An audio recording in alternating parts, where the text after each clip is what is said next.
자, 제3절 부동산 입지론 들어가겠습니다. 먼저 상권이라는 개념부터 공부를 할게요. 자, 상권이라고 하는 것은 대상 상가가 어떤 상가가 흡인할 수 있는 고객을 끌어당길 수 있는 소비자가 존재하는 권역을 상권이라고 합니다. 자, 어떤 가게, 상가가 있다고 하면 이 가게에 방문하는 손님들이 있겠죠. 그 손님들이 존재하는 지리적 권역을 상권이라고 합니다. 다른 말로 배후지라고 해요. 상권과 배후지는 동의어다라고 이해하시면 되겠습니다. 자, 이러한 상권의 범위는 상품이나 서비스의 종류에 따라서 규모가 다릅니다. 여러분 예를 들어서 김밥 천국이 있어요.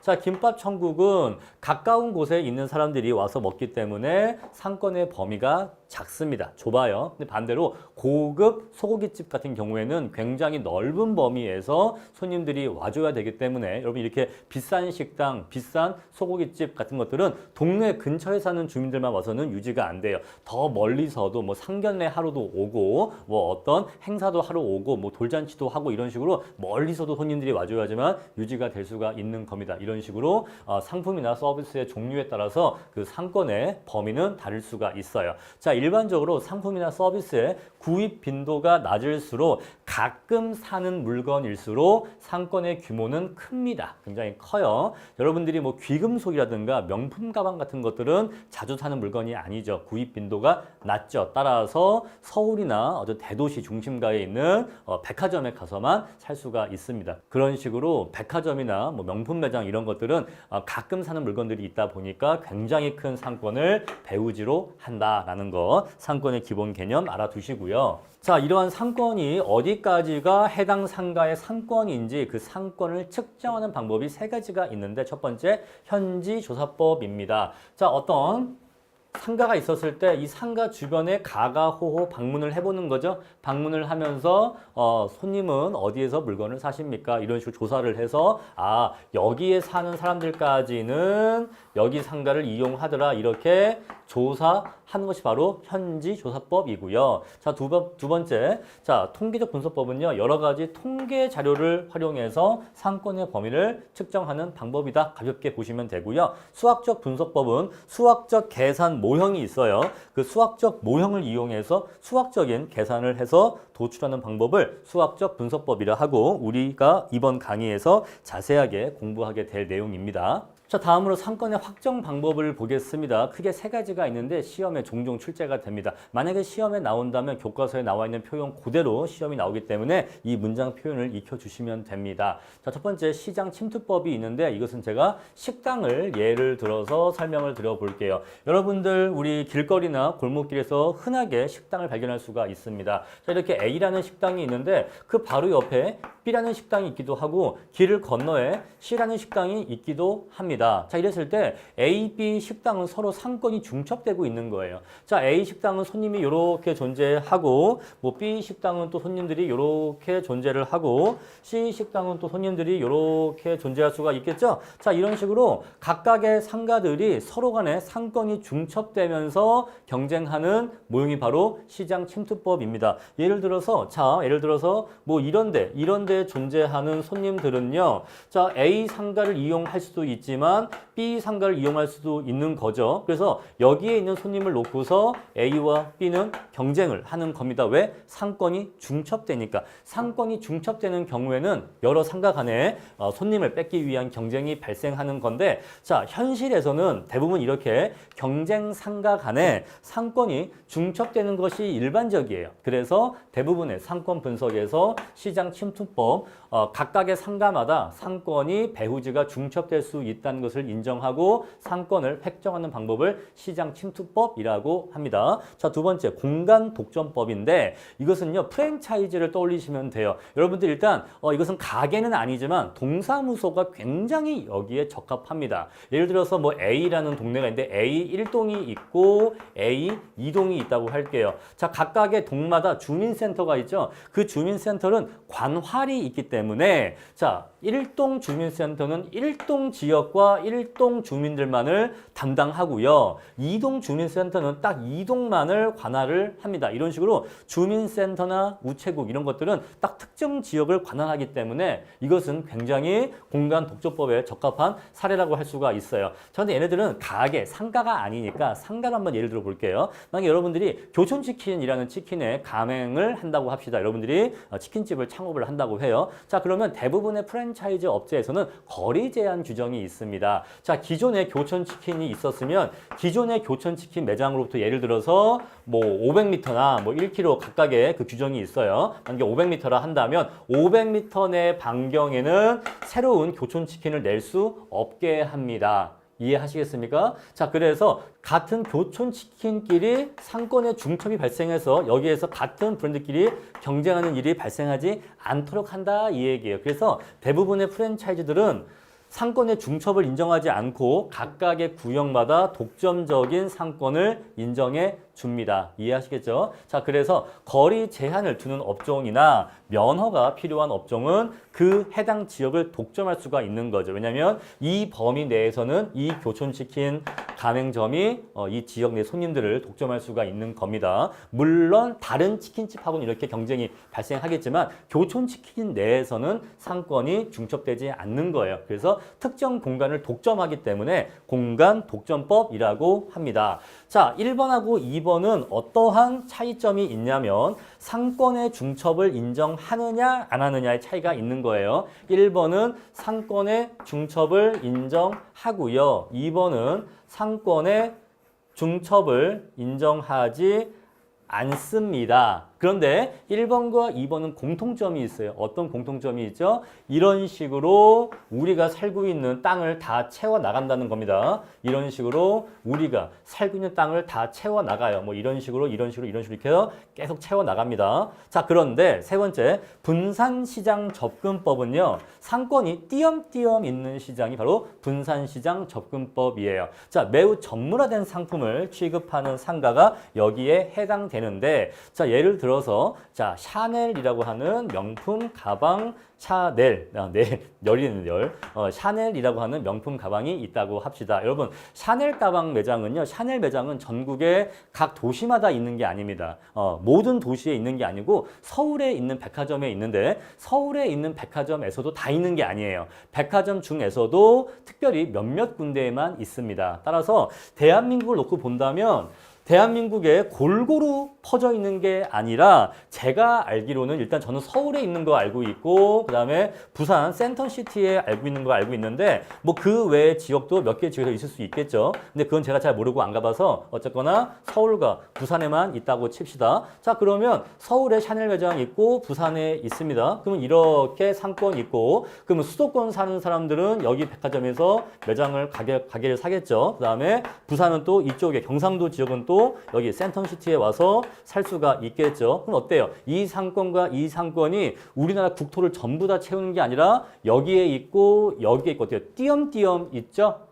그래서 이렇게 상권이 모든 지도를 다 덮는 게 아니라 여기에 상권이 있고 그다음에 띄어서 또 여기에 상권이 있고 이렇게 존재하는 상권을 분산시장 접근법이라고 합니다. 자, 매우 전문화된 상품을 취급하는 경우에는 분산시장 접근법을 이용해서 상권의 범위를 획정하는 것이 유용하다 이 얘기입니다. 이렇게 해서 기본적인 아이디어만 정리하시면 돼요. 자, 그럼 이제 상권 분석에 관한 이론을 보겠습니다. 크리스탈로의 중심지 이론이에요. 자, 크리스탈로는 사람 이름입니다. 자, 이 사람이 독일 남부 지역의 도시를 실증적으로 분석해 보니까 알게 된 도시 분포와 계층 체계에 관한 이론이라고 하는데 말이 너무 어려워서 무슨 말인지 모르겠어요. 또 밑에 쓱 보니까 포서원리 역시 뭔 말인지 모르겠어. 일단 넘어가시고 본론부터 공부한 다음에 다시 올라오겠습니다. 자, 이 이론을 공부하시려면 기본 용어부터 정리하실 필요가 있는데 첫 번째 중심지란 용어부터 볼게요. 중심지란 상권 배우지에 상품과 서비스를 공급하는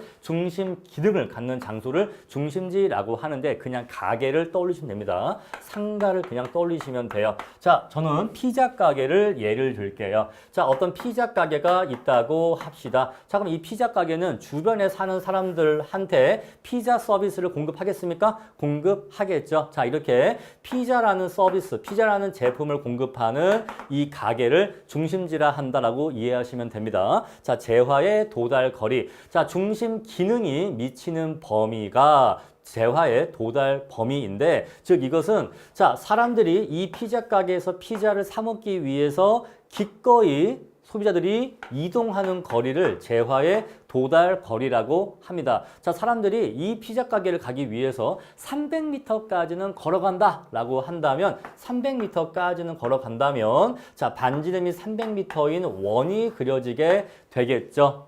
이해하셨습니까? 바로 이 가게를 중심으로 한 300m 반경이 바로 재화의 도달 거리가 되는 거예요. 여기 300m 거리의 사람들까지는 여기 피자 가게를 이용할 의사가 있는 겁니다. 자, 세 번째, 최소 요구치. 자, 이것은요, 중심지 기능이 유지되기 위한 최소한의 수요 규모를 최소 요구치라고 합니다. 자, 예를 들어서 여기 300m 반경 안에는 500가구가 거주하고 있다고 할게요. 근데 만약에 자, 이 피자 가게가 존속하기 위해서는 최소한 300가구 정도는 손님으로 대상을 삼아야 이 피자 가게가 존속할 수 있다고 합시다. 자, 그렇다면 300가구는 한 이 정도 범위만 해도 300가구가 나올 수 있겠죠?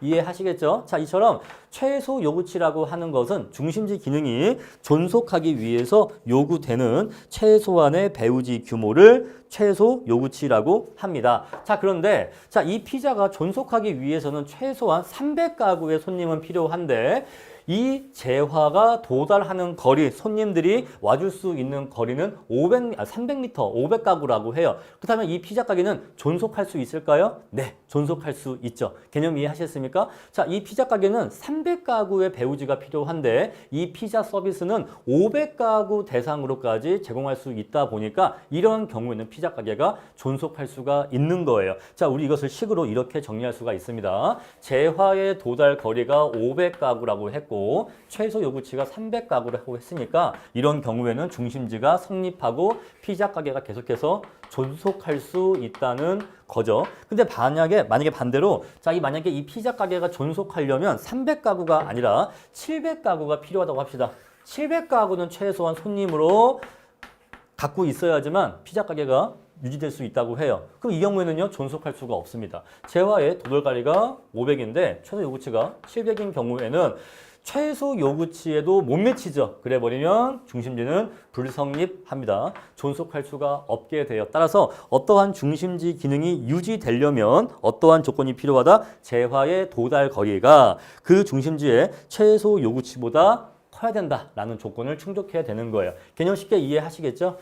예전에 제가 대학생 때 어떤 치과 의사하고 동아리 활동을 하다가 만난 적이 있는데 치과 대학생이에요. 이제 곧 졸업을 앞두고 있더라고요. 그럼 이제 곧 치과를 개원하겠죠? 그 당시가 이제 한 20년 전 얘기인데 그때 이제 그 사람이 했던 얘기가 뭐냐면은 옛날에는 치과 한 가게를 내려면 치과 하나가 2,000세대 정도를 배우지로 했대요. 그러니까 2,000세대 정도를 손님으로 삼고 있어서 먹고 살만 했는데 최근에는 100가구도 배우지로, 1,000가구도 배우지로 유지하기가 힘들다. 그러니까 1,000가구 정도도 우리 치과가 확보하기 어렵다 이 얘기죠. 근데 최근에는 뭐 500가구라는 얘기도 나왔어요. 그만큼 치과가 많아졌다 그 얘기죠. 그래서 만약에 치과가 존속하는데 최소한 500가구 정도는 배우지로 필요한데 실제로 손님들이 오는 내 그 치과의 배우지에서 재화의 도달거리, 이 치과를 방문하는 이 상권의 사람들이 300가구밖에 존재하지 않는다면 그 치과는 망할 수밖에 없는 겁니다. 그러한 개념으로 이해하시면 되겠어요. 자, 그렇게 해서 상권의 배우지 형성 과정을 말씀을 드릴게요. 자, 방금 말씀드린 것처럼 재화의 도달 거리가 최소 요구치 이상인 경우에는 그 상권이 유지될 수 있다 없다? 유지될 수 있다 이 얘기예요. 근데 처음에는 이렇게 원형으로 배우지가 만들어질 겁니다. 그렇죠? 중심지가 여기에 있을 거고 이렇게 원형의 배우지를 만들어내고 유지하게 될 거예요. 근데 여기에도 피자 가게가 생길 수 있겠죠? 그럼 피자 가게가 이렇게 또 배우지를 갖게 됩니다. 그럼 어떤 문제가 생기냐면 바로 여기에 상권의 중첩이 발생하게 돼요. 그러면 여기에 놓여있는 손님들을 서로 확보하기 위해서 이 가게와 이 가게가 치열한 경쟁을 하겠습니까? 네, 매우 치열한 경쟁을 벌일 것입니다. 자, 그러면 막 할인 쿠폰도 주고 광고비도 막 써야 되고 하니까 남는 게 없고 너무 힘든 거죠. 그럼 어떻게 해요? 서로가 경쟁을 피하게 됩니다. 그래서 상권을 나누어서 확정하게 되는데 결국 여기를 이렇게 상권을 나누게 돼요.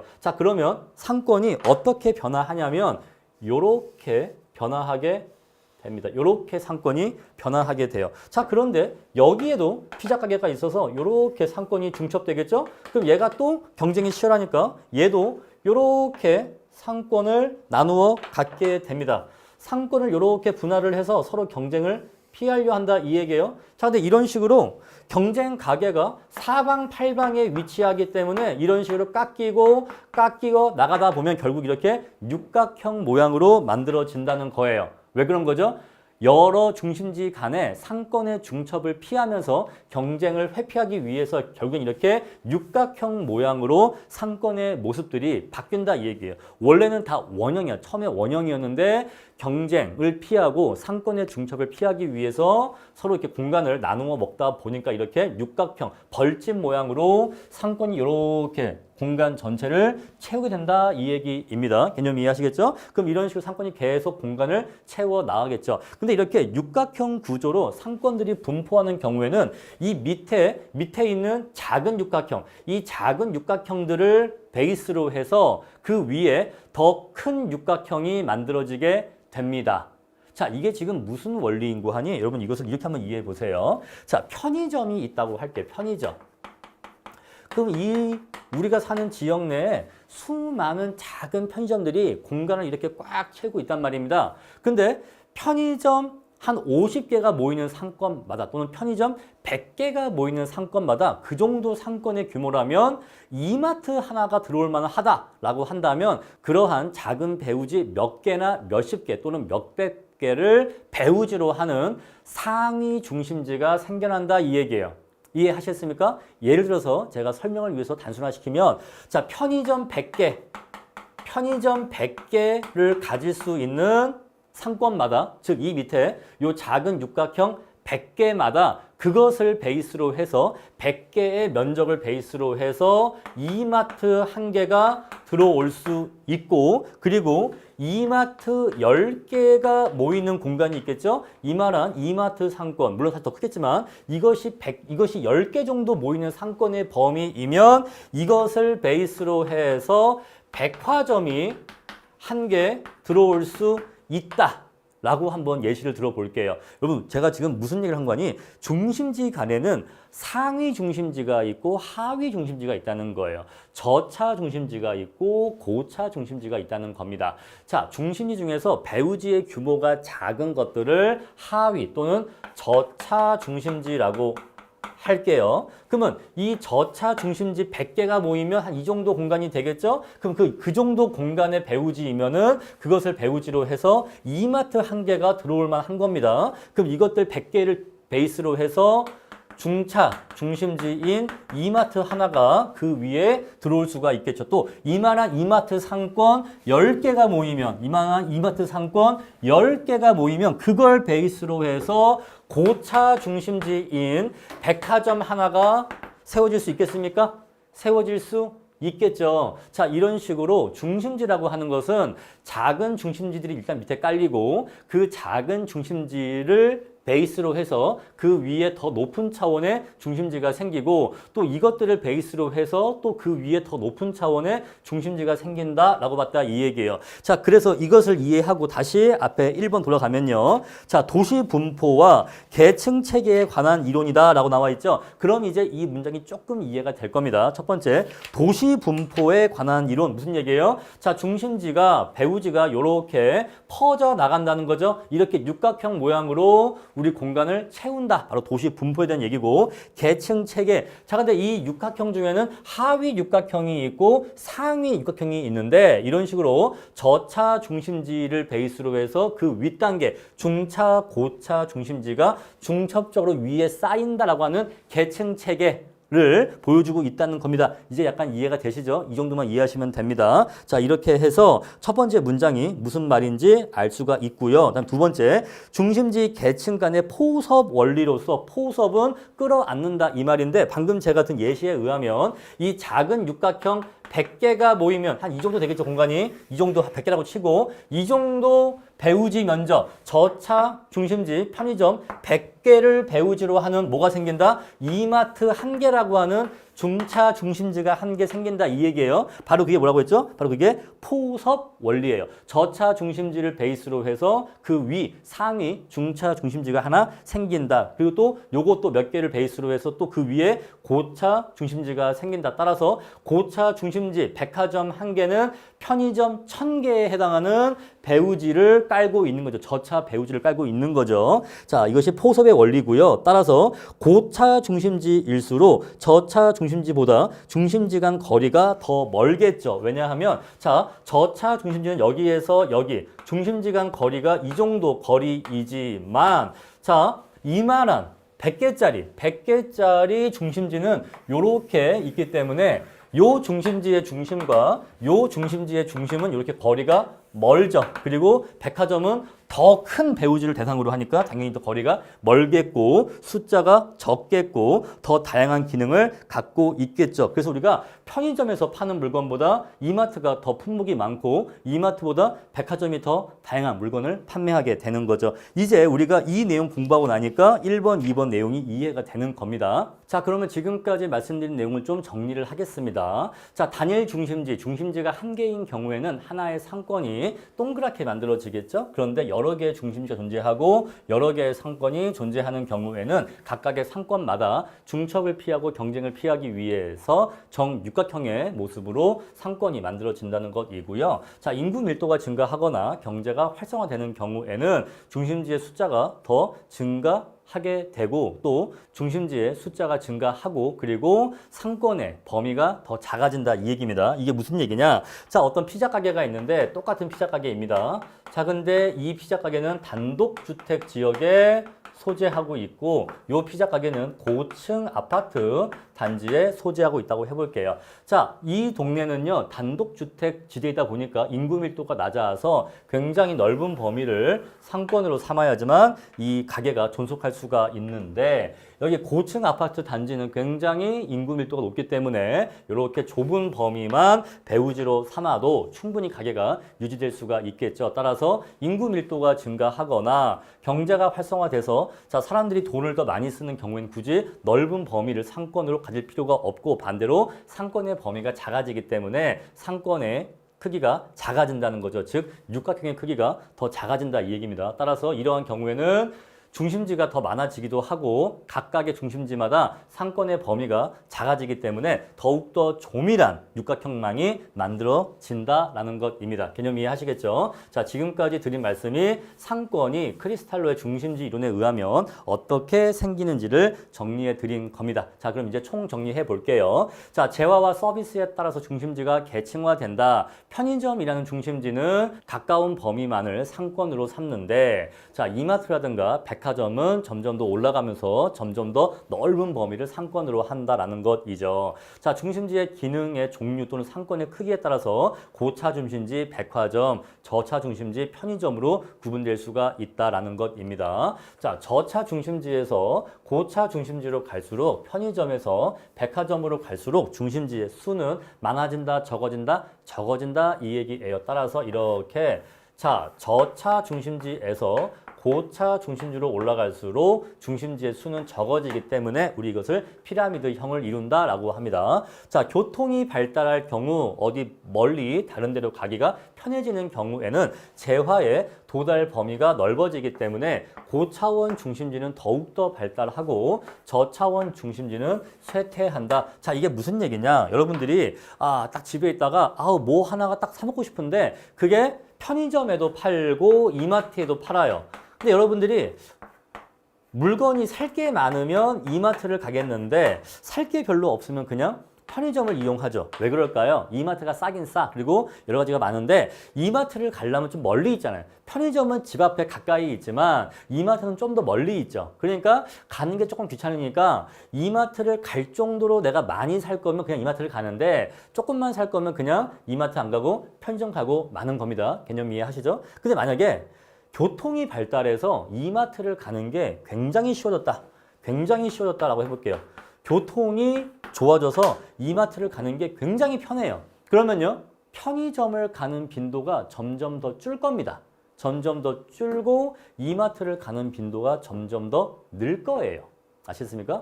무슨 말인지 이해하시겠죠? 그래서 교통이 발달할수록 중차 중심지나 고차 중심지, 멀리에 있는 중차나 고차 중심지로 가기가 편해지기 때문에 점차 가까이에 있는 저차 중심지를 가지 않고 멀리 있는 중차나 고차 중심지로 더 많이 가게 될 거다 이 얘기예요. 따라서 저차 중심지는 쇠퇴할 수 있다 이 얘기입니다. 자, 5번 한계점. 유사한 상품을 취급하는 점포들이 서로 도심에 인접해서 있는 경우 지적 이익을 설명하지 못한다라고 했는데 이게 무슨 말이냐? 자, 이 크리스탈로의 중심지 이론에 의하면 각각의 중심지, 각각의 상가들이 경쟁을 피한다고 했죠. 자, 이렇게 요 가게가 있고 요 가게가 요렇게 배우지로 삼고 요 가게가 있는데 얘가 요렇게 배우지를 삼으면 요렇게 상권의 중첩이 발생해서 경쟁이 발생하니까 이게 싫으니까 여기를 그냥 요렇게 상권을 나눠 먹는다 라고 나와 있잖아요. 따라서 이 이론은 기본적으로 어떤 전제를 깔고 있냐면 상가들끼리는 가급적 멀리 떨어져 있는 게 경쟁을 피할 수 있어서 좋다라고 본다는 관점이 깔려 있는 거예요. 상가들끼리는 가급적 멀리 떨어져 있어야 손님을 놓고서 경쟁하는 일이 발생하지 않는다라는 전제가 깔려 있는 건데 놀라운 일이 있죠. 뭐가 있냐면 가구거리라는 게 있고요. 또 뭐가 있냐면 먹자거리라는 게 있어요. 먹자거리. 뭐 신당동 떡볶이집도 있겠죠. 신당동 떡볶이 거리. 이런 것들은 유사한 가구점 모여 있고요. 식당들 모여 있는 거리고요. 즉석 떡볶이만 모여 있는 또 동네죠. 그럼 왜 현실에서는 이렇게 유사한 가게들이 한 동네에 모여 있을까요? 그리고 모여 있기 때문에 왜 오히려 더 장사가 잘 될까요? 여러분, 집적 이익은 뭐냐면요. 모여 있어서 발생하는 이익을 집적 이익이라고 합니다. 그런데 가구거리나 먹자거리나 신당동 떡볶이 골목, 뭐 청담동 명품거리 이런 것들은 유사한 가게들이 모여있기 때문에 오히려 더 장사가 잘 되거든요. 그런데 크리스탈로의 중심지 이론에 의하면 자, 이 A 중심지와 B 중심지, A 상가와 B 상가는 가급적 멀리 떨어져 있어야지만 더 많은 손님을 확보할 수 있고 가게끼리 경쟁을 피할 수 있다라고 보고 있는데 현실에서 유사한 가게들이 모여서 발생하는 집적 이익을 설명하지 못한다는 한계점이 있는 거예요. 사람들은요. 유사한 가게들이 모여있는 곳에 가서 한 번에 비교하고 싶은 욕구가 있는 겁니다. 그래서 집적 이익이 발생하는 거예요. 근데 이것을 설명하지 못하는 이론적 한계점이 있다 이 얘기입니다. 자, 이렇게 해서 크리스탈로의 중심지 이론 다 말씀드렸고요. 한번 우리가 다시 한번 정리를 해봅시다. 깔끔하게. 자, 이것은요, 독일 남부 지역 도시를 실제로 분석을 해보니까 도시가 어떻게 분포해 있고 저차 도시와 고차 도시가 어떻게 분포하고 있는지, 계층을 이루고 있는지 그러한 중심지 간의 포섭 원리를 발견할 수 있었다라는 것입니다. 자, 중심지 개념 다 말씀드렸고요. 자, 재화의 도달 거리가 최소 요구치보다 커야지만 중심지 기능이 존속할 수 있다고 했습니다. 자, 그런데 이러한 중심지가 한 개만 있을 때는 한 개의 상권만이 동그랗게 그려지지만 여러 개의 중심지가 존재하면 각각의 상권들이 중첩되기 때문에 경쟁을 피하기 위해서 이렇게 육각형의 형태를 가지면서 상권의 중첩을 피하면서 이 공간을 이렇게 채워 나간다고 했어요. 자, 근데 이 작은 저차 중심지를 몇 개를 베이스로 해서 그 위에 중차 중심지가 생기고 또 이 중차 중심지 몇 개를 베이스로 해서 또 고차 중심지가 그 위에 생겨 나가는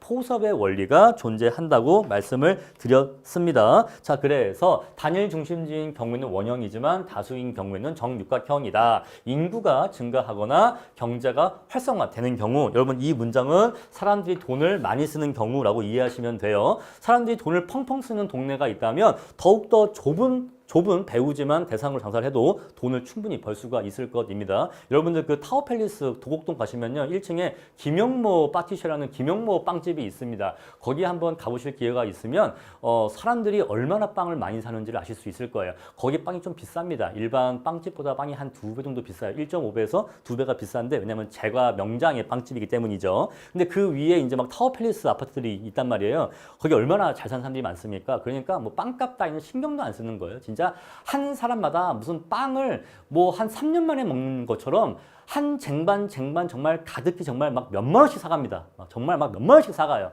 왜 그럴까요?